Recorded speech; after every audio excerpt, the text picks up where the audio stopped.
नमस्कार, आज की बात में आपका स्वागत है। आज संयुक्त किसान मोर्चे के नेताओं ने साफ कहा, अब किसानों का आंदोलन लंबा चलेगा। कल पूरे देश में किसान संगठन आक्रोश दिवस मनाएंगे। 26 फरवरी को पूरे देश के हाईवेज पर ट्रैक्टर मार्च किया जाएगा और फिर 14 मार्च को दिल्ली के रामलीला मैदान में किसान महापंचायत होगी। हालांकि इस दौरान किसान संगठनों की आपसी दरार भी सामने आई। संयुक्त किसान मोर्चे ने पंजाब के किसान संगठनों के आंदोलन को सपोर्ट तो किया है, खनौरी बॉर्डर पर हुई हिंसा की निंदा भी की, हरियाणा की सरकार और पुलिस के खिलाफ एफआईआर दर्ज कराने की मांग भी की। खनौरी में जिस नौजवान की मौत हुई है उसकी जुडिशियल इंक्वायरी और नौजवान के परिवार को 1 करोड़ के मुआवजे की मांग भी की। लेकिन इसके साथ साथ ये कह दिया कि फिलहाल पंजाब के संगठनों के आंदोलन में संयुक्त किसान मोर्चा शामिल नहीं है। अब आगे क्या करना है, सभी किसान नेताओं को एक साथ कैसे लाया जाए, आगे मिलकर आंदोलन कैसे किया जाए, इसके लिए कोऑर्डिनेशन कमेटी बनाई गई है। लेकिन फिलहाल पंजाब के किसान संगठनों के साथ संयुक्त किसान मोर्चे का रास्ता नहीं है। दूसरी तरफ आंदोलन कर रहे पंजाब के किसान संगठनों ने ऐलान किया कि फिलहाल वो सरकार से कोई बात नहीं करेंगे। उन्होंने कहा कि सरकार किसानों पर जुल्म कर रही है। किसान नेताओं का इल्जाम है कि हरियाणा पुलिस ने पंजाब की सीमा में घुसकर प्रदर्शनकारियों पर फायरिंग की, गोलियां बरसाई, जिसमें कम से कम 14 किसान पूरी तरह घायल हुए, एक लड़के की मौत हो गई। इसलिए पंजाब सरकार हत्या के आरोप में दफा 302 के तहत हरियाणा की पुलिस के खिलाफ एफआईआर दर्ज करे। किसान संगठनों का कहना है कि पंजाब सरकार भी डबल गेम खेल रही है। एक तरफ किसानों के साथ हमदर्दी दिखाती है, दूसरी तरफ प्रदर्शनकारियों की मदद के लिए आ रहे ट्रैक्टर्स और राशन पानी से भरे ट्रकों को रोका जा रहा है। यह ठीक नहीं है। किसान संगठनों ने कहा कि भगवंत मान को अपना रुख साफ करना चाहिए। कुल मिलाकर कल शाम खनौरी बॉर्डर पर हुई हिंसा की आड़ लेकर आज किसान नेताओं ने केंद्र सरकार और हरियाणा सरकार पर हमला बोला। लेकिन हरियाणा पुलिस ने आज साफ साफ कहा कि खनौरी बॉर्डर पर किसानों ने पुलिस पर हमला किया था। उसके बाद पुलिस ने हल्के बल का प्रयोग जरूर किया, लेकिन गोली नहीं चलाई। अब सबसे बड़ा सवाल है कि कल खनौरी बॉर्डर पर हुआ क्या? क्या पुलिस ने गोली चलाई या नहीं चलाई? क्या प्रदर्शनकारी की मौत पुलिस की गोली से हुई या इसकी कोई और वजह थी? हिंसा क्यों भड़की? क्या किसानों की तरफ से पुलिस पर हमला हुआ? इन सवालों के जवाब आपको मैं दूंगा आज की बात में सबूतों के साथ, क्योंकि आज मेरे पास खनौरी बॉर्डर पर जो हुआ उसके वीडियो मौजूद हैं और ये वीडियो पुलिस ने शूट नहीं किए, प्रदर्शनकारियों ने ही बनाए हैं। पहला वीडियो पंजाब हरियाणा के खनौरी बॉर्डर पर उस जगह से कुछ मीटर दूर का है जहां पुलिस के बैरिकेड्स लगे हैं। प्रदर्शनकारियों ने रोड के बजाय आसपास के खेतों से आगे बढ़ने की कोशिश की। पुलिस उन्हें रोकने के लिए आगे बढ़ी तो प्रदर्शनकारियों ने पुलिस पर हमला किया। प्रदर्शनकारियों के हाथों में लाठियां थी, कुछ लोग पुलिस पर पत्थर बरसा रहे थे। तस्वीरों में आपको साफ दिखाई देगा कि पुलिस के जवानों के पास बंदूकें नहीं हैं, वो लाठियों से ही प्रदर्शनकारियों का मुकाबला करने की कोशिश कर रहे हैं। इस वीडियो से यह तो क्लियर है कि किसान नेताओं की यह बात पूरी तरह सही नहीं है कि किसान आंदोलन शांतिपूर्ण तरीके से चल रहा है और किसान शांतिपूर्ण तरीके से आगे बढ़ने की कोशिश कर रहे थे, और यह कि उन्होंने पुलिस पर कोई हमला नहीं किया। अब आपको दूसरा वीडियो दिखाता हूं। यह वीडियो उस वक्त का है जब बॉर्डर से किसानों ने आगे बढ़ने की कोशिश की। पुलिस अपनी हद में थी, प्रदर्शनकारी आगे बढ़ रहे थे। उस वक्त पुलिस की तरफ से टीयर गैस के शेल्स फायर किए गए। इस वीडियो में पुलिस अफसर जवानों को ये निर्देश देते हुए सुनाई दे रहे हैं कि अपनी हद में रहना है, आगे नहीं जाना है, सिर्फ प्रदर्शनकारियों को थकाना है। बस अपनी रिक्शा में रहो सारे, कुछ नहीं है, थोड़ी देर ऐसे ही तो चलेगा, ज्यादा आगे नहीं जाना। उनको थकाना है, हमने उनको थकाना है, हमने उनको थकाना है।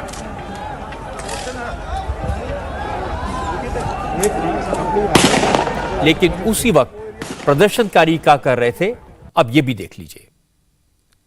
प्रदर्शनकारियों ने टीयर गैस शेल्स का जवाब देने की रणनीति भी तैयार कर ली थी। बॉर्डर के पास एक खेत में करीब 2.5 लाख क्विंटल पराली का ढेर था। सैकड़ों की संख्या में प्रदर्शनकारियों ने पराली का एक एक गट्ठर उठाकर खेतों में उस जगह पर इकट्ठा कर दिया जहां पुलिस का मोर्चा लगा हुआ था। इस पराली के ढेर में आग लगा दी गई। उसके बाद उसमें मिर्ची पाउडर डाला गया। मिर्च वाला धुआं पुलिस की तरफ गया। पुलिस वालों की आंखों में जलन होने लगी। आसपास के इलाके में विजिबिलिटी 0 हो गई। इसके बाद अफरा तफरी का दौर शुरू हुआ। पुलिस का दावा है कि इसी दौरान किसानों ने पुलिस वालों पर हमला किया, जिसमें 12 पुलिसकर्मी गंभीर रूप से जख्मी हुए। आज हमारी संवाददाता गोनिका अरोड़ा उस जगह पर पहुंची जहां खनौरी बॉर्डर पर कल प्रदर्शनकारियों ने मिर्ची वाला धुआं उड़ाया था। हम इस वक्त खेतों में मौजूद है और वहां पर आपको सामने दिखाएं तो वो खनौरी बॉर्डर है। हालांकि ये खनौरी बॉर्डर से भी कुछ आगे का एरिया है जहां पर पुलिस ने अपना डिप्लॉयमेंट कर रखा है, जहां पर पुलिस ने पूरी तरह बॉर्डर बना रखा है। यहीं से पुलिस ने अपना डिप्लॉयमेंट शुरू किया है। और इसके अलावा जो किसान बैठे हैं वो यहाँ से महज कुछ मीटर दूर बैठे हैं, यानी कि जहाँ पर पुलिस का डिप्लॉयमेंट है वहाँ से कुछ दूरी पर किसान बैठे हैं। और इसके साथ साथ जो हरियाणा पुलिस का आरोप है, उनका कहना है कि जो भी किसान वहाँ पर बैठे थे वो वहाँ पर दूर आपको दिखाएं, यहाँ से कुछ मीटर दूर कुछ पराली के गड्डियां पड़ी हैं। उन पराली की गड्डियों को उठाकर भारी मात्रा में किसान यहाँ पर खेतों में आए। खेतों के रास्ते से उन्होंने बॉर्डर को पार करने की कोशिश की और उस कोशिश के दौरान उन्होंने उस पराली के कट्टों को, ये देखिए पराली का एक कट्टा हम आपको यहाँ पर दिखाते हैं जो यहाँ पर पड़ा भी हुआ है।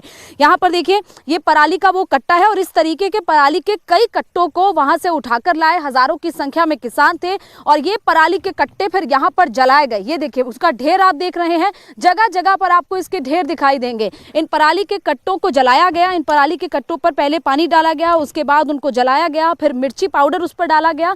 और ये पूरी तस्वीर आपको यहाँ पर दिखाएं जो इस वक्त ये खनौरी बॉर्डर पर दिखाई दे रही है। यहाँ पर देखिए जगह जगह आपको इस तरीके से पराली के कट्टे जले हुए मिलेंगे। खनौरी बॉर्डर पर कल किसानों और पुलिस वालों के बीच जो मुठभेड़ हुई उसमें 12 पुलिस वाले घायल हुए हैं। इनमें से कई के हाथों और पैरों में चोटें आई हैं, कईयों के चेहरे जख्मी हुए हैं। कल की हिंसा में घायल हुए एक इंस्पेक्टर ने बताया कि किसानों के जत्थे में कई दंगाई भी थे। इंस्पेक्टर सुखबीर ने कहा, कल किसानों की तरफ से पूरी प्लानिंग के साथ पुलिस वालों को घेरकर धारदार हथियारों से हमला किया गया। इसमें तो कुछ ऐसे लड़के थे जिन्होंने भिंडरेवाड़ा का भी ये नारे लगा रहे हैं और इन्होंने झंडा भी दीप सिंधु के कुछ ऐसे नारे लगा रहे थे। ये पुलिस को घेर के चोट मार के आगे निकलना चाह रहे थे। बिल्कुल भी विजिबल नहीं था मैडम। धुआं इतना हो गया था कि आप नजदीक के आदमी को भी नहीं देख सकते थे, इतना धुआं था। लेकिन फिर भी हमारे मास्क वास्क लगा के हमने उनको रिक्वेस्ट की है कि आप ऐसे मत करो, ये पराली का ढेर है, इसमें अगर आग लग जाएगी, अनाउंसमेंट भी किया हमने, तो काफ़ी कैजुअलिटी हो जाएगी। काफ़ी 2.5 लाख क्विंटल तक ये पराली पड़ी हुई है इन्होंने, बट उन्होंने माना नहीं। लेकिन फोर्स ने आगे जाके उसको आग को बुझाया भी है। जब उस आग को बुझाने के लिए हम लोग गए हैं तो उन्होंने ऊपर से आके एकदम हमारे ऊपर अटैक किया है। गंडासे भी थे, तलवार भी थी, उन्होंने लाठी के ऊपर कुछ पैनी चीजें बांधी हुई हैं वो भी थी जी। और क्या कल भी इन लोगों ने पत्थरबाजी की और कैसे आप लोगों को क्या घेर भी रहे थे ये लोग? इन्होंने 2.5-3 हजार आदमी लेफ्ट साइड से आए हैं। इन्होंने उसको धुएं का फायदा उठा के, कुछों के हाथों में पत्थर थे, नुकीले पत्थर, भारी पत्थर, कुछ के हाथ में ये जो लाठी के अंदर जो उन्होंने कुछ नुकीली चीजें लगाई हुई थी। पुलिस को घेरने की कोशिश की है इन्होंने लेफ्ट साइड से मैडम, तब जाके हमारा आमना सामना हुआ है। इन बच्चों को हमने खदेड़ा भी है। उस मामले में हमारे काफी कुछ जवानों को, 17-18 जवानों को हमारे को चोट लगी है। आज फॉरेंसिक डिपार्टमेंट की एक टीम खनौरी बॉर्डर पहुंची। इस टीम ने जली हुई पराली के सैंपल इकट्ठे किए ताकि जांच करके यह पता लगाया जा सके कि पराली में क्या क्या मिलाया गया था। मौके पर अभी भी बड़ी तादाद में जली हुई पराली पड़ी हुई है। पूरा इलाका जंग के मैदान जैसा लग रहा है। कल किसानों के साथ हुए टकराव में कई पुलिस वालों को इतनी चोट लगी है कि उनकी जान पर बनाई। उनके लिए चलना फिरना और बोलना दुश्वार हो गया है। हरियाणा पुलिस के एक घायल सब इंस्पेक्टर ने बताया कि उसको इतना पीटा गया कि मुंह फट गया, जीभ कट गई, सिर में चोट आई, हाथ में फ्रैक्चर हो गया। जो तो फ्रैक्चर है, चोर जोड़ डाउन हो रही, फ्रैक्चर है, फ्रैक्चर जोड़ है हो रही है, चोटें लगी हैं, डंडे लगे हैं, डंडे और लाठी और डंडे लाठी इन लोगों के पास थे। हाँ, उनसे हमला किया। आपको खनौरी बॉर्डर का कल का एक और वीडियो दिखाता हूं। इस वीडियो में किसान और पुलिस वाले आमने सामने दिखाई दे रहे हैं। पुलिस अधिकारी लाउडस्पीकर पर लगातार प्रोटेस्टर्स से पीछे हटने की अपील कर रहे थे, लेकिन किसान आगे बढ़ते जा रहे थे। कई नौजवान किसान सड़क छोड़कर आसपास के खेतों में कूदने लगे। पुलिस ने सीनियर किसान नेताओं से अपील की कि वो अपने युवा साथियों को पीछे हटा लें, लेकिन किसान नेता सरवन सिंह पंडेर ने कहा, कल हरियाणा पुलिस ने पंजाब की सीमा में घुसकर कार्रवाई की, इसलिए पंजाब पुलिस हरियाणा पुलिस के उन जवानों पर केस करे जो उसकी सीमा में घुसे। सरवन सिंह पंडेर ने पंजाब की भगवंत मान सरकार की नीयत पर भी शक जताया। पंडेर ने कहा कि पंजाब की सरकार क्लियर करे कि वो किसानों के साथ है या नहीं, क्योंकि पंजाब पुलिस किसानों को शंभू बॉर्डर और खनौरी बॉर्डर आने से रोक रही है और किसानों को बहका रही है कि आंदोलन खत्म होने वाला है, इसलिए बॉर्डर पर जाने का कोई मतलब नहीं। जिवें साडी टैरेटरी च आके केंद्र ने हमला किया, संदां दी भन्न तोड़ की, गड्डियां भन्नियां, ये सारा कुछ होया। असीं कहने आ पंजाब सरकार उन्हां दे खिलाफ 302 दा परचा दर्ज करे। वो सारे अधिकारी ਜਿਹੜੇ ਅਧਿਕਾਰੀ ਅਗਲੇ ਬੰਨੇ ਆ ਕੇ ਭੰਨਤੋੜ ਕਰਦੇ ਸੀ, ਸਾਡੇ ਬੰਦੇ ਨੂੰ ਇੰਜਣ ਉਹਨਾਂ ਨੂੰ ਸ਼ਾਮਲ ਕੀਤਾ ਜਾਵੇ, ਉਹਨਾਂ ਦੀ ਸ਼ਨਾਖਤ ਕੀਤੀ ਜਾਵੇ। ਇਹ ਪੰਜਾਬ ਸਰਕਾਰ ਸੁਨਿਸ਼ਚਿਤ ਕਰੇ ਵੀ ਉਹਨਾਂ ਖਿਲਾਫ 302 ਦਾ ਪਰਚਾ ਉਹ ਕਰ ਵੀ ਰਹੇ ਆ ਕਿ ਨਹੀਂ ਕਰ ਰਹੇ। ਇਹ ਤੋਂ ਗਾਹਾਂ ਜਿਹੜਾ ਅਸੀਂ ਕੱਲ ਦਾ ਪ੍ਰੋਗਰਾਮ ਪੀਸਫੁਲੀ ਢੰਗ ਨਾਲ ਚੱਲਿਆ ਸਾਡਾ, ਅਸੀਂ ਉੱਥੇ ਆਗੂ ਗਏ, ਸਾਡੇ ਤੇ ਵੀ ਬੰਬਾਰੀ ਹੋਈ। ਕੱਲ ਪੰਜਾਬ ਸਰਕਾਰ ਨੇ ਸਾਡੇ ਕੋਲ ਸ਼ੰਭੂ ਤੇ ਪੂਰੇ ਪੁਖਤਾ ਸਬੂਤ ਨੇ, ਸਾਡੇ ਲੰਗਰ ਰੋਕੇ ਆ पंजाब सरकार दी पुलिस ने, साडे आउण वाले व्हीकल रोके आ, उहदे गाड़ी जड़े आ डंपर जड़े आ वो डाए गए। स्थिति स्पष्ट करे भी पंजाब सरकार दा की मनशा गा। पिंडां 'च जाके कहा भी तुसीं ना जाओ, अज ये फड़े जाने, गिरफ्तार मोर्चा खत्म हो जाना। ये अनपुष्ट खबरां जिहड़ियां लोकां ने पुलिस नूं जाके दसियां। पंजाब सरकार वध सज्जे ढंग नाल स्थिति स्पष्ट कर सकदी है भी उन्हां दा घोल प्रति साडे प्रति नजरिया की हैगा वो। एक और किसान नेता अमरजीत सिंह ने भी पंजाब सरकार की नीयत पर सवाल उठाया। आज खनौरी बॉर्डर पर प्रेस कॉन्फ्रेंस में इन किसान नेताओं ने पूछा कि पंजाब सरकार क्या अपने नागरिकों की हिफाजत करने में सक्षम नहीं है। एक सवाल जिहड़ा पंजाब सरकार दे उत्ते ही उठदा भी की गल जे तुसीं अपनी सरहदां दी राखी नहीं कर सकदे, जे दूसरे राज दा आके कोई बंदा ਜਾਂ ਸਾਡੇ ਇਸ ਨਾਗਰਿਕ ਨੂੰ ਮਾਰਦਾ ਆ ਤੇ ਕੀ ਗੱਲ ਉਹ ਸਰਕਾਰ ਦੀ ਜ਼ਿੰਮੇਵਾਰੀ ਨਹੀਂ ਬਣਦੀ। ਇਹ ਸਾਰੀ ਦੀ ਸਾਰੀ ਜ਼ਿੰਮੇਵਾਰੀ ਜਿਹੜੀ ਸੀ ਪੰਜਾਬ ਸਰਕਾਰ ਦੀ ਨਾਲ ਬਣਦੀ। ਜਿੱਥੇ ਸੈਂਟਰ ਸਰਕਾਰ ਨੇ ਸਾਡੇ ਕਿਸਾਨਾਂ ਦੇ ਨਾਲ ਗੁੰਡਾਗਰਦੀ ਕੀਤੀ ਆ, ਉੱਥੇ ਜਿਹੜੀ ਆ ਭਾਗੀਦਾਰੀ ਸਾਡੀ ਹੈ ਪੰਜਾਬ ਸਰਕਾਰ ਵੀ ਸਾਨੂੰ ਜਾਪਦੀ ਆ। अब मैं आपको इसका दूसरा पक्ष सुनवाता हूं। किसानों के गोली चलाने के इल्जाम के जवाब में जींद के एसपी सुमित कुमार ने कहा, उन्हें यह पता चला है कि एक युवक की मौत सिर में चोट लगने की वजह से हुई और पुलिस पर कोई इल्जाम लगाने से पहले पोस्टमार्टम रिपोर्ट आने का इंतजार करना चाहिए। एसपी सुमित कुमार ने पंजाब बॉर्डर क्रॉस करने को लेकर कहा कि पुलिस जब भीड़ को खदेड़ती है तो बॉर्डर नहीं देखती। कल एक युवा किसान वहां पर था, उसकी भी मौत हुई है। शुभकरण उसका नाम है, भटिंडा का रहने वाला है।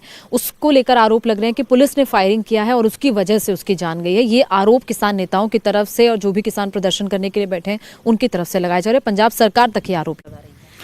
देखिए, कल जो पुलिस के पास पुलिस इन्फॉर्मेशन जो हॉस्पिटल से मिली है उसमें लिखा हुआ है कि हेड इंजरी से सिर में चोट लगने से उस जवान की मृत्यु हुई है। मुझे लगता है कि इसमें हम सभी को पोस्टमार्टम रिपोर्ट का इंतजार करना चाहिए, उसके बाद इसमें आगे कुछ करना ठीक रहेगा। देखिए, बात इलाके की इस तरह से नहीं है कि अगर पुलिस के ऊपर वो अटैक करेंगे तो पुलिस उनको खदेड़ेगी। अब उसमें ये कहीं से नहीं आता कि खदेड़ने के लिए केवल यहाँ तक जा सकते हैं, ऐसी कोई स्थिति उसमें नहीं है। पुलिस बल ने उनको खदेड़ा है, पुलिस के साथ उनकी लगातार, जैसे बताया कि 12 पुलिस कर्मचारियों को चोट आई है, तो जब पुलिस के ऊपर बार बार अटैक होगा तो पुलिस भी अपने बचाव में बल प्रयोग करेगी। पंजाब के किसान संगठनों के नेता बार बार दावा कर रहे हैं कि प्रदर्शनकारी शांतिपूर्ण तरीके से दिल्ली की तरफ बढ़ना चाहते हैं। वो कह रहे हैं कि सरकार जानबूझकर किसानों को उकसा रही है, किसानों पर जुल्म कर रही है। लेकिन जो तस्वीरें हैं जो वीडियोज हैं वो दूसरी कहानी बयां करते हैं। मैंने कल भी आपको दिखाया था किसान संगठनों ने किस तरह की तैयारी की थी।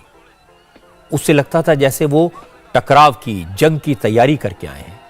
आज इसके कुछ और सबूत मिले। ये तस्वीरें शंभू बॉर्डर की हैं, कल की हैं, और ये वीडियो सोशल मीडिया पर प्रदर्शनकारियों की तरफ से पोस्ट किया गया है। इसमें आपको दिखेगा कि प्रदर्शनकारी पुलिस की तरफ ऐसे पटाखे दाग रहे हैं जो दूर जाकर फटते हैं। एक तरफ से पुलिस टीयर गैस के शेल फायर कर रही थी, उसी वक्त प्रदर्शनकारी भी पुलिस की तरफ निशाना लगाकर इस तरह के पटाखे फेंक रहे थे, आतिशबाजी कर रहे थे।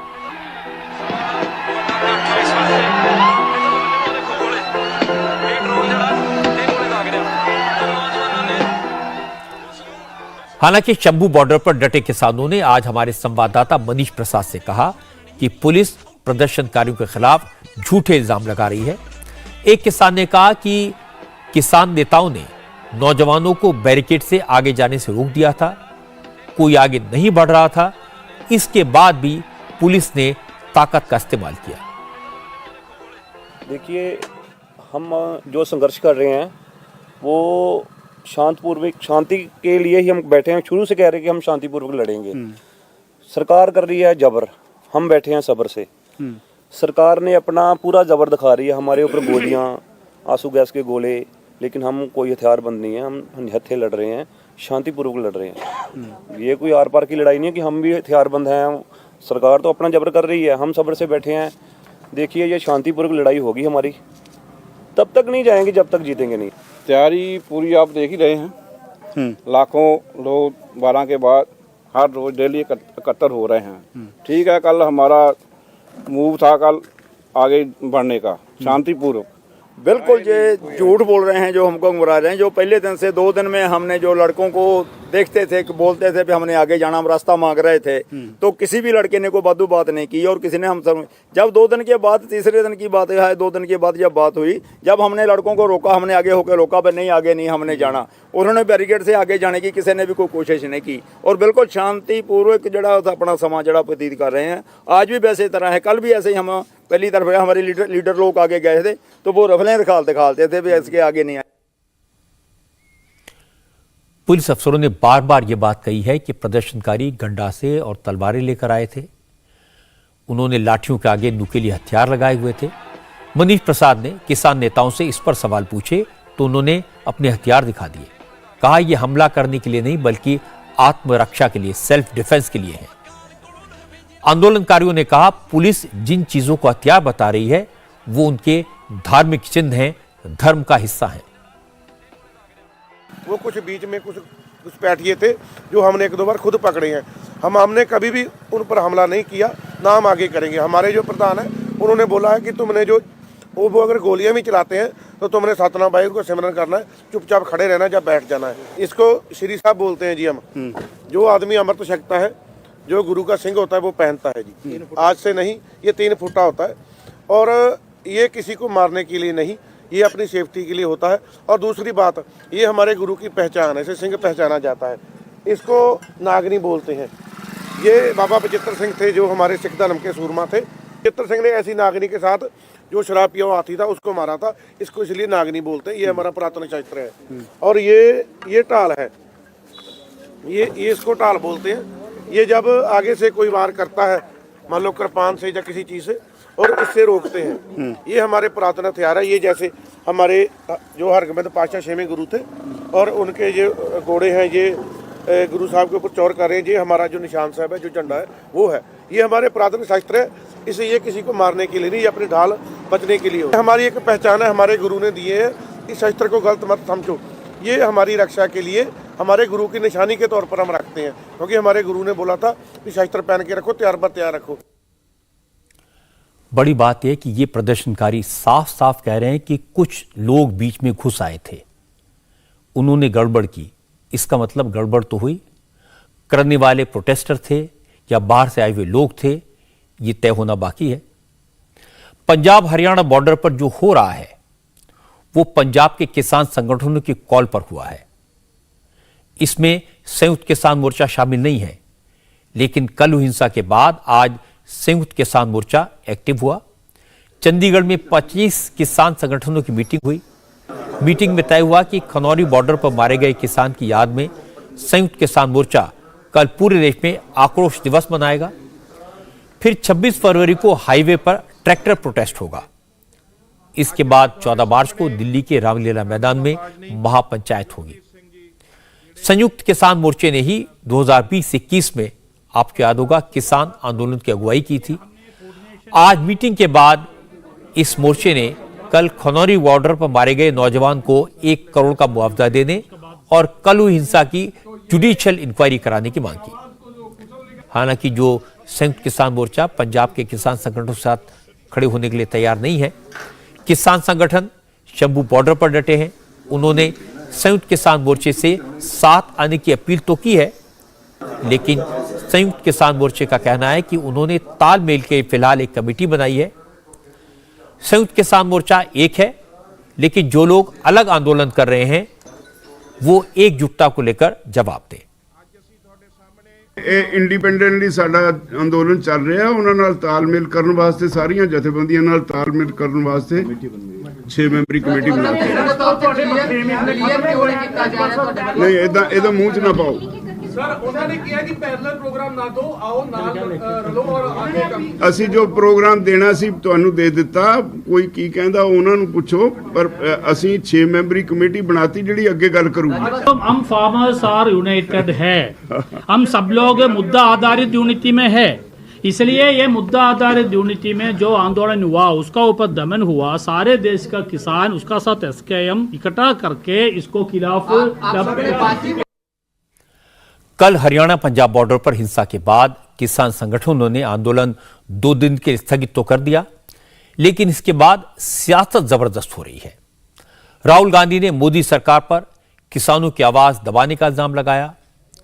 आम आदमी पार्टी ने कहा कि कल किसान की मौत के लिए बीजेपी सरकार जिम्मेदार है। हरियाणा की पुलिस ने जानबूझकर किसानों पर गोलियां चलाई।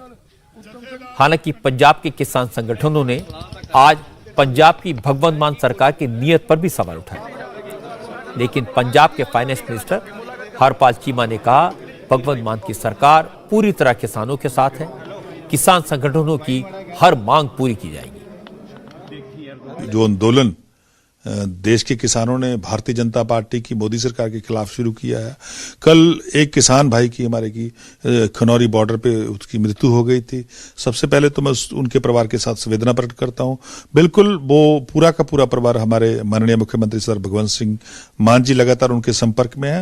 जो भी उनकी डिमांड होगी वो माननीय मुख्यमंत्री साहब पूरी करेंगे, क्योंकि हम आम आदमी पार्टी शुरू से किसान के साथ है। जब पहले संघर्ष चला था तब भी आम आदमी पार्टी किसान के साथ थी, आज आंदोलन चल रहा है तो आज भी हमारी आम आदमी पार्टी किसान के साथ है।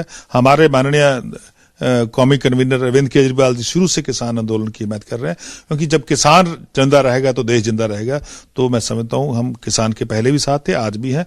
जितनी भी उनकी मांगे हैं बिल्कुल उसको केंद्र सरकार को तुरंत उन पे ध्यान देकर उनका हल करना चाहिए। पंजाब सरकार के मंत्री किसान आंदोलन के लिए हरियाणा और केंद्र सरकार को जिम्मेदार ठहरा रहे हैं, लेकिन पंजाब के farmer deputy chief minister Sukhbir Badal ने कहा पंजाब के किसान की मौत हो गई, हरियाणा पुलिस पंजाब की सरहद में दाखिल हो गई और भगवंत मान कुछ नहीं कर पाए। तो जवाब तो भगवंत मान को ही देना होगा। सुखबीर बादल ने भगवंत मान को चैलेंज किया कि अगर वो किसानों का भला चाहते हैं तो 22 फसलों पर MSP देने का अपना पुराना वादा पूरा करें। किसानां दे उत्ते गोलियां चलाउणियां रबड़ बुलेट्स नाल कोई डेमोक्रेटिक सिस्टम नहीं है। पंजाब दी सरकार पंजाब दे अंदर गोलियां चल रही, पंजाब दे अंदर पंजाब दे किसान गायब हो रहे हैं, ते पंजाब दा मुख्यमंत्री पंजाब दा कुछ सरकार कुछ कर नहीं रही। सही मैंने तो दोषी तो पंजाब सरकार है। भगवंत मान ने इलैक्शन तो पहले पंजाबियों को वादा किया सी कि 22 फसलों ते मैं MSP दूंगा। मैं भगवंत मान को बेनती करना चाहना है, तो मैं जथेबंदियों भी बेनती करना चाहना है। आप भगवंत मान जी अपनी वादा करके अज और मुख्यमंत्री बनया फिरदा है, हुण अज कैबिनेट है, फैसला कैबिनेट फैसला कर ले तो असीं उहदा स्वागत करांगे। तो नाले अगले महीने सैशन है पंजाब का, उस सैशन विच एक्ट लैके आए तो जी 22 फसलों का भगवंत मान ने वादा किया पंजाबियों को। मैं केंद्र में एको अपील करना चाहना है कि गलबात नाल ਆ ਗੱਲ ਜਲਦੀ ਤੋਂ ਜਲਦੀ ਸੁਲਝਾ ਲੈਣ। ਗਵਰਨਮੈਂਟ ਆਫ ਇੰਡੀਆ ਨੂੰ ਆ ਜਿਹੜੀ ਕਿਸਾਨਾਂ ਦੀ ਜਿਹੜੀ ਮੰਗਾਂ ਹੈ, ਜਿਹੜੀ ਉਹਨਾਂ ਨੇ ਕਮਿਟਮੈਂਟ ਕੀਤੀ ਸੀ, ਘੱਟ ਤੋਂ ਘੱਟ अपनी कमिटमेंट जरूर पूरी करनी चाहिए। इसके बाद बीजेपी ने भी भगवंत मान की सरकार पर अटैक किया। हरियाणा बीजेपी के अध्यक्ष नायब सिंह सैनी ने कहा, भगवंत मान किसानों के लिए घड़ियाली आंसू बहा रहे हैं। 2.5 साल से पंजाब में उनकी सरकार है और मान सरकार ने अब तक किसानों को एक भी फसल पर एमएसपी की गारंटी नहीं दी है। का जिम्मेवार भगवंत मान को अपने गिरेबान में झांक करके देखना चाहिए। जिस प्रकार की घटिया राजनीति और जिस प्रकार का उन्होंने ये आक्षेप लगाया, आरोप लगाया है, अपने गिरेबान में झांक करके देखें। भगवंत मान साहब को ये भी देखना चाहिए कि मैंने किसानों के लिए क्या किया है, किसानों की क्या दुर्दशा है। अरे 2.5 साल से आपका शासन है, 2.5 सालों के अंदर कुछ तो कदम किसान के हित में उठाते। किसान की कुछ फसलें तो आप एमएसपी पर खरीदने का घोषणा तो करते, कम से कम अभी तक तो घोषणा भी नहीं की। 2.5 साल का शासन हो गया। इतनी घटिया राजनीति अगर किसान के नाम के ऊपर की जा रही है तो इसका जिम्मेवार आम आदमी पार्टी और कांग्रेस पार्टी है। हालांकि केंद्र सरकार के कृषि मंत्री अर्जुन मुंडा ने कहा, इस मुद्दे पर राजनीति ठीक नहीं है, किसानों को संयम से काम लेना चाहिए। अर्जुन मुंडा ने कहा, कुछ मसलों पर दोनों पक्षों में सहमति बन गई है, लेकिन कुछ मुद्दों पर अभी भी विवाद है। इसको सुलझाने के लिए सरकार कोशिश कर रही है। सरकार बातचीत के लिए तैयार है, किसानों को भी आगे आना चाहिए। मैं तो कहूँगा कि हमारे जो कई राउंड की बातचीत में बहुत सार्थक भी चर्चा हुई है कई मायने में, लेकिन कुछ में सहमति पर और ज़्यादा मेहनत करना पड़ेगा दोनों तरफ से। अभी भी हम बातचीत के लिए किसान संगठनों से कहा है कि इसका समाधान बातचीत के माध्यम से हम निकालेंगे। हम सबको मिलकर के देश का समाधान निकालना चाहिए ऐसे समय में कि हर आदमी के लिए वो लाभदायी हो सके। हालांकि किसान संगठनों ने बातचीत करने से साफ साफ इनकार कर दिया। किसान नेताओं ने कहा, माहौल सरकार ने खराब किया है, अब जब तक सरकार माहौल ठीक नहीं करती तब तक कोई बातचीत नहीं होगी।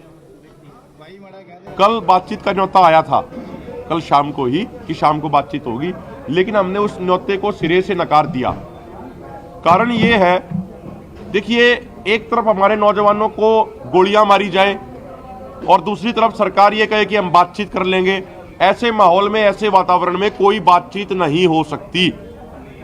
हम शांतिपूर्ण थे, सिविल ड्रेस में। हम पूछना चाहते हैं हरियाणा के प्रशासन से, हरियाणा के डीजीपी से, वो वीडियो मौजूद है बहुत सारे मीडिया पर्सन से कैमराओं में, कि उधर से सिविल ड्रेस में लोग आते हैं, धार्मिक नारे लगाते हैं, लोगों की तरफ गलत इशारे करते हैं। ये अधिकार किसने दे दिया कि सिविल ड्रेस में पुलिस की तरफ से आके लोग इस तरीके की नारेबाजी करेंगे? तो ये जो सारा सब कुछ हुआ है, ये बिल्कुल गलत है। बातचीत के लिए हम तैयार हैं, लेकिन सरकार को पहले ये माहौल सुधारना पड़ेगा। किसानों के प्रोटेस्ट में एक्चुअली अंदर क्या हो रहा है, समझना और कहना काफी मुश्किल है। ज्यादातर मीडिया पर्सन्स को अंदर तक नहीं जाने दिया जा रहा। कई जगह तो मीडिया के लोगों के साथ हाथापाई भी हुई। वहां से रिपोर्टिंग करना मुश्किल काम है। एक तरफ प्रदर्शन करने वाले किसान हैं, दूसरी तरफ पुलिस। दोनों के अपने अपने दावे हैं, दोनों के अपने अपने वीडियोज हैं। दोनों का कहना है कि हमला दूसरी तरफ से हुआ। जैसे किसान नेताओं का दावा है कि पुलिस ने फायरिंग की जिसमें एक नौजवान की मौत हो गई। अब नौजवान की मौत हुई है, यह तो सही है, लेकिन पुलिस का दावा है कि उसकी तरफ से गोली नहीं चलाई गई। किसान नेता कहते हैं कि कम से कम 14 किसान घायल हुए हैं। पुलिस का दावा है कि उसके 12 जवान हॉस्पिटल में एडमिटेड हैं। एक जगह किसान आंदोलन में शामिल लोगों ने दावा किया कि जख्मी लोगों के शरीर से पैलेट्स निकले। पुलिस का कहना है कि उसकी तरफ से पैलेट गन का इस्तेमाल नहीं किया गया। इन सब क्लेम्स और काउंटर क्लेम्स का मतलब है कि पुलिस और किसान नेता दोनों पब्लिक परसेप्शन को ठीक रखना चाहते हैं, जनता की सिंपैथी अपने साथ चाहते हैं, दोनों के दूसरे पर भरोसा नहीं है। जितने वीडियोस मीडिया को भेजे जा रहे हैं, सबकी ऑथेंटिसिटी को तुरंत चेक कर पाना संभव नहीं होता, इसमें वक्त लगता है। जैसे एक वीडियो आज मैंने देखा जिसमें पुलिस ट्रैक्टर्स के टायरों की हवा निकाल रही है, टंकियां खोलकर डीजल सड़क पर बहा रही है ताकि ये व्हीकल्स आगे ना बढ़ सके। पर यह कहना मुश्किल है ये वीडियो कहां का है, कब का है। राजनीतिक दल भी अपने अपने हिसाब से बात कर रहे हैं। सुखबीर बादल ने भगवंत मान को निशाना बनाया तो मान ने केंद्र सरकार को जिम्मेदार ठहराया। इस कंफ्यूजन की वजह से स्टेलमेट बना हुआ है और सबसे ज्यादा नुकसान उन स्टूडेंट्स का हो रहा है जिनकी आजकल पढ़ाई का वक्त है, बोर्ड के एग्जाम है। आज जब किसान नेता ये कह रहे थे कि ये तकरार और ये टकराव इलेक्शन तक चलेगा, लंबा चलेगा, तो चिंता हुई, क्योंकि इस आंदोलन की वजह से इन इलाकों में काम करने वाले हजारों व्यापारियों का रोज करोड़ों का नुकसान हो रहा है। इसलिए बातचीत से रास्ता निकालना और भी जरूरी हो गया है। अब बात करते हैं चुनावी राजनीति की। आज ये कंफर्म हो गया कि दिल्ली, हरियाणा और गुजरात में कांग्रेस और आम आदमी पार्टी मिलकर चुनाव लड़ेंगे। हालांकि अभी तक सीट शेयरिंग का ऐलान नहीं किया गया है, लेकिन दोनों पार्टी के नेताओं ने यह माना कि गठबंधन की बात पक्की है। दिल्ली की 7 सीटों में से 3 पर कांग्रेस और 4 पर आम आदमी पार्टी लड़ेगी। कांग्रेस हरियाणा में आम आदमी पार्टी के लिए 1 सीट छोड़ेगी, जबकि बाकी 9 सीटों पर केजरीवाल कांग्रेस के उम्मीदवार को समर्थन करेंगे। इसके अलावा गुजरात के भरूच और भावनगर सीटों पर कांग्रेस आम आदमी पार्टी को चुनाव लड़ने देगी, ये सीटें उसके लिए छोड़ देगी। गुजरात की इन दोनों सीटों पर केजरीवाल अपनी पार्टी के उम्मीदवारों के नामों का ऐलान कर चुके हैं। पता ही चला कि दिल्ली की 7 सीटों में south Delhi, west Delhi, north west Delhi और नई दिल्ली सीट पर आम आदमी लड़ेगी, जबकि चांदनी चौक, ईस्ट दिल्ली और नॉर्थ ईस्ट कांग्रेस के लिए छोड़ दी जाएगी। और जैसा मैंने बताया कि अभी दोनों पार्टियों में सीट शेयरिंग का औपचारिक ऐलान नहीं किया गया है, लेकिन इसको लेकर केजरीवाल की पार्टी ने आज एक नया पैंतरा अपनाया। आतिश सिंह ने कहा कि बीजेपी कांग्रेस और आम आदमी पार्टी के गठबंधन से डर गई है, इसलिए अब धमकी दी जा रही है कि या तो आम आदमी पार्टी अलायंस से दूर रहे, वरना अगले 2-4 दिन में सीबीआई ईडी एक्शन में आएगी और केजरीवाल को गिरफ्तार कर लिया जाएगा। कई अलग अलग लोगों के माध्यम से हमें यह मैसेज मिला है कि अगर आम आदमी पार्टी ने कांग्रेस के साथ गठबंधन कर लिया तो सैटरडे या मंडे को अरविंद केजरीवाल जी को सीबीआई का नोटिस आएगा और उसके 1 या 2 दिन में दोनों सीबीआई और ईडी अरविंद केजरीवाल जी को गिरफ्तार कर लेगी। और हमें यह कहा गया कि अरविंद केजरीवाल जी को जेल से बाहर रखने का एक ही तरीका है और वो है इस गठबंधन को तोड़ देना और इंडिया अलायंस को छोड़। तो आप चाहे जितनी धमकियां दे लीजिए, चाहे आप जेल में डाल दीजिए, चाहे आप फांसी पे टांग दीजिए, आम आदमी पार्टी और अरविंद केजरीवाल आपकी धमकियों से डरने वाले नहीं हैं। अब सबको पता है कि गठबंधन फाइनल होने की कगार पे है। काफी दिन से बातचीत चल रही है, लेकिन जैसे सारे मीडिया के साथियों को भी पता है कि अब जो अलायंस है, जो दिल्ली की सीट शेयरिंग है, वो ऑलमोस्ट फाइनल स्टेजेस पर पहुंच गई है। अब अनाउंस होने की स्टेज तक बात पहुंच गई है, नंबर 1। तो ये स्वाभाविक है कि बाकी पार्टियों को भी पता है कि अब गठबंधन की घोषणा होने वाली है, तो इसीलिए इस प्रकार की धमकियां दी जा रही हैं। असल में आतिशी ने जब यह इल्जाम लगाया, उससे कुछ ही देर पहले खबर आई थी कि ईडी ने शराब घोटाले के केस में अरविंद केजरीवाल को 7वां समन भेजा है। अब उन्हें 26 फरवरी को पूछताछ के लिए बुलाया गया है। इसके बाद आम आदमी पार्टी ने इस समन को कांग्रेस के साथ अलायंस से जोड़ दिया। हालांकि दिल्ली बीजेपी के नेताओं ने केजरीवाल की पार्टी के आरोपों को सफेद झूठ बताया। दिल्ली बीजेपी के अध्यक्ष वीरेंद्र सचदेव ने कहा, इस तरह के आरोप आम आदमी पार्टी के नेता पहले भी कई बार लगा चुके हैं। ये सब उनकी हताशा और निराशा का सबूत है। झूठ बोलना, झूठे प्रपंच रखना, ये आम आदमी पार्टी और उनकी नेताओं की फितरत है। पहले अरविंद केजरीवाल भी कह रहे थे कि हमसे नेताओं ने संपर्क किया, हमने कंप्लेंट कर दी तो आज तक जवाब नहीं दिया पुलिस को। तो आतिशी जानती हैं कि ये पिटा हुआ गठबंधन है, इस गठबंधन में जान नाम की कोई चीज़ नहीं है। दोनों दलों के कार्यकर्ता ही एक दूसरे को निपटाने के लिए काफ़ी हैं। तो अपने गठबंधन को छुपाने के लिए, अपने गठबंधन को अपने भ्रष्टाचार से ध्यान भटकाने के लिए ये इस तरह की अनर्गल बयानबाजी वो करती हैं। भारतीय जनता पार्टी को इन चीज़ों की परवाह करने की आवश्यकता नहीं है। आम आदमी पार्टी और कांग्रेस के नेताओं ने आज जो कुछ कहा उसको सुनकर दो तीन बातें साफ हैं। एक, केजरीवाल पर प्रेशर है, गिरफ्तारी का साया उनके सिर पर तलवार बनकर लटका है, इसलिए न चाहते हुए भी उन्होंने दिल्ली में कांग्रेस के साथ अलायंस किया। पर पंजाब में वो कांग्रेस को एक भी सीट नहीं देंगे, वहां दोनों पार्टियां एक दूसरे से टकराएंगी। जहां तक केजरीवाल की गिरफ्तारी की बात है, जब भी केजरीवाल को ईडी का नोटिस मिला है तब आम आदमी पार्टी के नेताओं ने यही कहा है कि केजरीवाल को गिरफ्तार करने की कोशिश एक पॉलिटिकल साजिश है। केजरीवाल को चुनाव में कैंपेन करने से रोकने की कोशिश है। हकीकत यह कि केजरीवाल कोड ऑफ कंडक्ट लागू होने तक किसी तरह ईडी की पूछताछ से बचना चाहते हैं।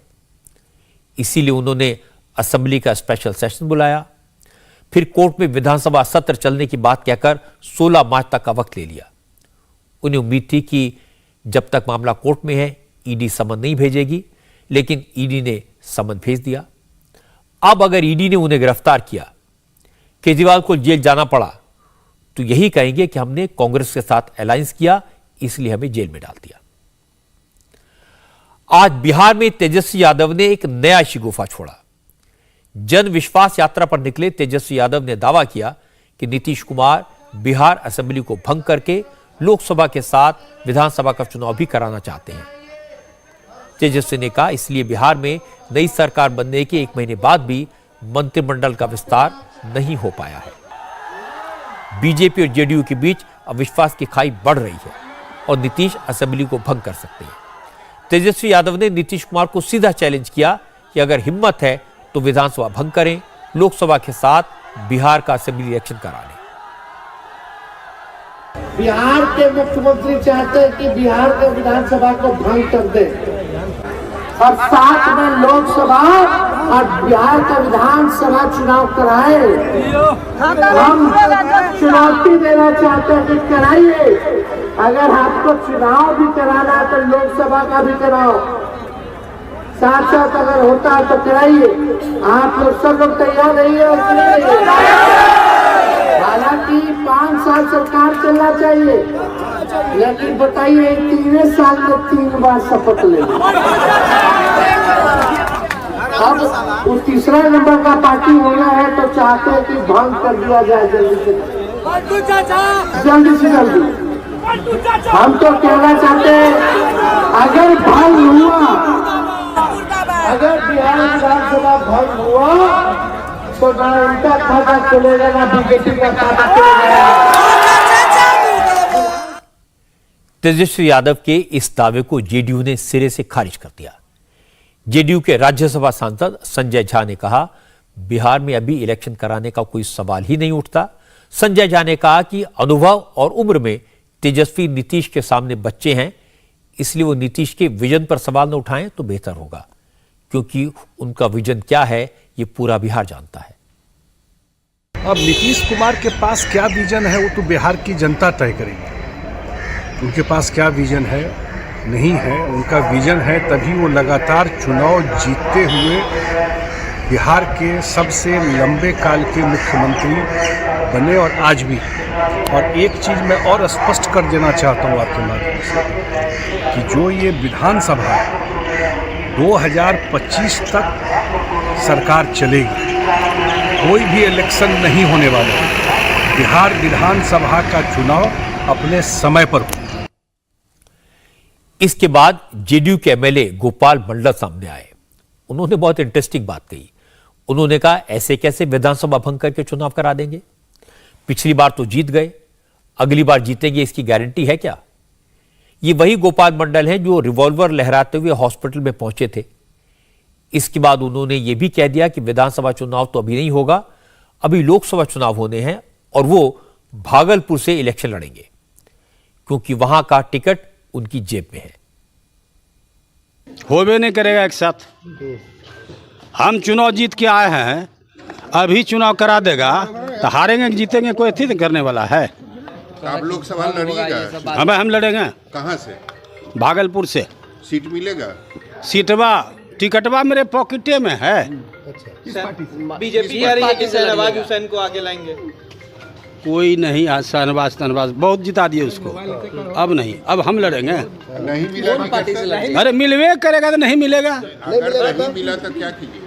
जदयू से लड़िएगा? जदयू से। नहीं मिला टिकट तो सर देखिए, भड़काइए हमको मत। अजय मंडल तो है ना वहाँ? अरे अजय मंडल बीमार चल रहे हैं, बाईपास सर्जरी हुआ है, बोल नहीं पाते, उनको समझा दिया अजय मंडल जी को। छोटा भाई, एमएलए का चुनाव लड़ना, पार्लियामेंट का चुनाव लड़ने में गिर जाओगे तो कोई उठाने वाला नहीं मिलेगा। आप अपने डिसाइड कर लेंगे लड़ेंगे? हम डिसाइड करेंगे, हम लड़बे करेंगे। तो नेता नीतीश को नहीं मानते हैं? अरे सभ्य बात हुआ है, छोड़िए ना, हम काम करके दिखाते हैं ना। नीतीश कुमार को नेता मानते हैं कि नहीं? कैन मानेंगे भाई? उन्हीं के ना अथी से निर्देश से होगा। हम तो शुरुए से नीतीश कुमार समता पार्टी से अभी तक उनके साथ हैं, मरणोपरांत तक नीतीश कुमार के साथ रहेंगे। टिकट के मालिक कौन है कि आप हैं? सब बात है, टिकट का मालिक वही है, हम काम करने वाले आदमी हैं। दूसरा कोई जीत ही नहीं सकता है गोपाल मंडल के अलावा, हम ही जीतेंगे। गोपाल मंडल इंटरेस्टिंग बातें करते हैं और रिपोर्टर्स भी उनसे तरह तरह की बातें निकलवाई लेते हैं। जहां तक तेजस्वी की बात का सवाल है, उनकी बात सही हो सकती है कि नीतीश कुमार चाहते थे कि बिहार में असेंबली के इलेक्शन लोकसभा के साथ हो जाएं। जब वो तेजस्वी को बिना बताए बीजेपी का दरवाजा खोलकर अंदर आ गए थे तो भी इस बात की चर्चा हुई थी, लेकिन बीजेपी एक साथ चुनाव के लिए न तब तैयार थी न अब तैयार है, इसलिए अब इस बात को डिस्कस करने का कोई मतलब भी नहीं है। बिहार में नीतीश कुमार के पलटी मारने का सबसे बड़ा असर इंडिया अलायंस पर पड़ा। जिस अलायंस के नीतीश कुमार कन्वीनर बनने वाले थे उसके टुकड़े टुकड़े हो गए। बिहार के बाद ममता ने भी इस अलायंस से किनारा कर लिया। अब कांग्रेस बची खुची पार्टियों के साथ मिलकर किसी तरह से टूटे हुए अलायंस के टुकड़ों को फिर से जोड़ने की कोशिश कर रही है। प्रधानमंत्री नरेंद्र मोदी अब से कुछ ही देर बाद बनारस पहुंचने वाले हैं। अयोध्या के भव्य राम मंदिर में रामलला की प्राण प्रतिष्ठा के बाद मोदी का यह पहला काशी दौरा है। एयरपोर्ट से लेकर बरेका गेस्ट हाउस तक जगह जगह पर मोदी के स्वागत की जबरदस्त तैयारी की गई है। एयरपोर्ट से बरेका गेस्ट हाउस की दूरी करीब 25 किलोमीटर है। यह सफर मोदी रोड शो के रूप में तय करेंगे। मोदी आज रात बनारस में ही रुकेंगे और कल कई कार्यक्रमों में शामिल होंगे। इससे पहले मोदी आज गुजरात में थे। अहमदाबाद से लेकर महसाणा और नवसारी तक वो कई प्रोग्राम से शामिल हुए, कई प्रोजेक्ट्स का इनॉग्रेशन किया, कई का लोकार्पण किया। सबसे पहले वो अहमदाबाद पहुंचे जहां उन्होंने Gujarat cooperative milk marketing federation के गोल्डन जुबली सेलिब्रेशन में हिस्सा लिया। फिर मोदी महसाणा गए। महसाणा में उन्होंने बलीनाथ महादेव मंदिर में पूजा अर्चना की। फिर नवसारी में मोदी ने पब्लिक मीटिंग की। नवसारी में मोदी ने कांग्रेस पर निशाना लगाया, कहा अगर कांग्रेस के लोग उनको गाली देते रहेंगे, बार बार उन पर कीचड़ फेंकेंगे, तो लोकसभा इलेक्शन में बीजेपी का 370 सीट और एनडीए का 400 सीटों का टारगेट पूरा करना उनके लिए और आसान हो जाएगा। आपने देखा है कि कैसे कांग्रेस के लोग मोदी की जाति को भी गाली देते हैं, लेकिन कांग्रेस वाले भूल जाते हैं कि जितनी गाली देंगे 400 पार का संकल्प उतना ही मजबूत होगा। ये जितना कीचड़ फेंकेंगे 370 कमल उतने ही शान से खिलेंगे। भाई और बहनों, कांग्रेस के पास आज मोदी को गाली देने के अलावा देश के भविष्य के लिए कोई एजेंडा नहीं है। ये दिखाता है कि जब कोई पार्टी परिवारवाद के शिकंजे में आ जाती है तब उसे परिवार से ऊपर कोई नहीं दिखता। मोदी का कॉन्फिडेंस आपने देखा होगा, गजब का है। अपने थर्ड टर्म की बात तो 6 महीने पहले से कह रहे हैं, लेकिन अब बीजेपी को 370 और एनडीए को 400 पार का नारा हर रैली में देते हैं। मोदी का कैंपेन फुल स्विंग में है, पूरा प्लान बना हुआ है। नरेंद्र मोदी के अलावा राजनाथ सिंह, अमित शाह, जेपी नड्डा जैसे नेता जगह जगह रैलियां कर रहे हैं, कार्यकर्ताओं के सम्मेलन कर रहे हैं, लेकिन विरोधी दलों के नेता, एंटी विरोधी मोर्चे के नेता अभी सीट शेयरिंग पर भी अटके हुए हैं। आज chief justice of India justice D Y Chandrachud ने योग और शाकाहार को सेहत के लिए अनमोल बताया। जस्टिस चंद्रचूड़ ने आज खुलासा किया कि वो खुद रोज योग करते हैं, पंचकर्म करते हैं, शुद्ध शाकाहारी हैं और आयुर्वेद पर विश्वास करते हैं। असम में सुप्रीम कोर्ट के कैंपस में आयुष होलिस्टिक वेलनेस सेंटर की शुरुआत हुई। इसका उद्घाटन जस्टिस चंद्रचूड़ ने किया। इस मौके पर आयुष मंत्री सर्बानंद सोनोवाल भी उनके साथ मौजूद थे। जस्टिस चंद्रचूड़ ने कहा, जब उन्हें कोविड हुआ तो उन्होंने आयुर्वेद की दवाएं ली और इसके बाद पंचकर्म का सहारा लिया और कोविड को हरा दिया। जस्टिस चंद्रचूड़ ने कहा, वो पिछले 5 महीने से पूरी तरह वीगन डाइट लेते हैं, शाकाहारी भोजन करते हैं और कितना भी टाइट शेड्यूल हो, योग के लिए वक्त जरूर निकालते हैं। जस्टिस चंद्रचूड़ ने कहा, आज भी उन्होंने सुबह सुबह 3:30 बजे उठकर सबसे पहले योग किया और फिर अपने दिन की शुरुआत की। I'm personally a proponent of Ayurveda and of a holistic lifestyle. I did Panchakarma about a year ago. I woke up this morning at 3:30 to do my yoga, and of course I follow a vegan diet myself. For the last 5 months I'm completely vegan and I'm continuing it. But I try and focus on a holistic pattern of life, which begins with what you eat, of course, and what you put into your system. Justice Chandrachud के looks को देखकर लोग हमेशा पूछते हैं, वो इतने young कैसे दिखते हैं, उनके चेहरे पर इतनी चमक कैसे रहती है। आज पता चल गया। चीफ जस्टिस योग में विश्वास रखते हैं, आयुर्वेद पर यकीन करते हैं, पंचकर्म करते हैं, इसीलिए वो इतने फ्रेश और इतनी ऊर्जा से भरे हुए दिखाई देते हैं। मेरा ये विश्वास है, हमारे देश के लोगों के लिए, उनकी लंबी आयु के लिए, उनके सेहत ठीक करने के लिए, ऊर्जा के लिए योग और आयुर्वेद से बेहतर कुछ नहीं है। सबको इसका पालन करना चाहिए, मैं भी करता हूं। और आज हमने देखा जस्टिस चंद्रचूड़ इसका एक जीता जागता उदाहरण है। जम्मू कश्मीर में जो बर्फबारी हो रही है उसको देखकर लोग बहुत उत्साहित हैं, खुश हैं। भारी संख्या में टूरिस्ट वहां पहुंचना शुरू हो गए हैं। स्नो गेम्स ऑर्गेनाइज किए गए हैं, लेकिन इस दौरान आज एक बुरी खबर भी आई। कश्मीर के सबसे फेमस टूरिस्ट स्पॉट गुलमर्ग में आज एक बड़ा हादसा हो गया। गुलमर्ग के आर्मी रिज एरिया में बर्फीली चट्टानें खिसकने से रशिया के 7 टूरिस्ट और एक गाइड बर्फ के नीचे दब गए। ये सब लोग गुलमर्ग में स्कीइंग के लिए पहुंचे थे। इन लोगों ने प्रशासन की हिदायत को अनदेखा किया, उस एरिया में चले गए जहां अक्सर एवलॉन्च आते रहते हैं। रेस्ट्रिक्टेड एरिया में आगे बढ़कर स्कीइंग करने लगे और जैसे ये टूरिस्ट आगे बढ़े तो बर्फीली चट्टान खिसक गई और 8 लोग उसमें दब गए। खबर मिली तो टूरिस्ट डिपार्टमेंट की एक टीम, लोकल पुलिस और सेना के जवानों ने रेस्क्यू ऑपरेशन शुरू किया। जब तक सबको निकाला जाता तब तक दबे हुए लोगों में से एक रशियन टूरिस्ट की मौत हो गई। बाकी लोगों को हॉस्पिटल में भर्ती कराया गया है। गुलमर्ग में लंबे इंतजार के बाद स्नोफॉल हुआ है, जिसके बाद बड़ी संख्या में देश के और विदेश के टूरिस्ट वहां स्कीइंग के लिए पहुंच रहे हैं। आप कश्मीर जाइए, गुलमर्ग जाइए, खूबसूरती का मजा लीजिए, स्कीइंग कीजिए, लेकिन प्रशासन की तरफ से जो गाइडलाइंस जारी की गई हैं उनका पालन जरूर कीजिए, वरना हादसा हो सकता है, जान खतरे में पड़ सकती है। और आज गुलमर्ग में यही हुआ।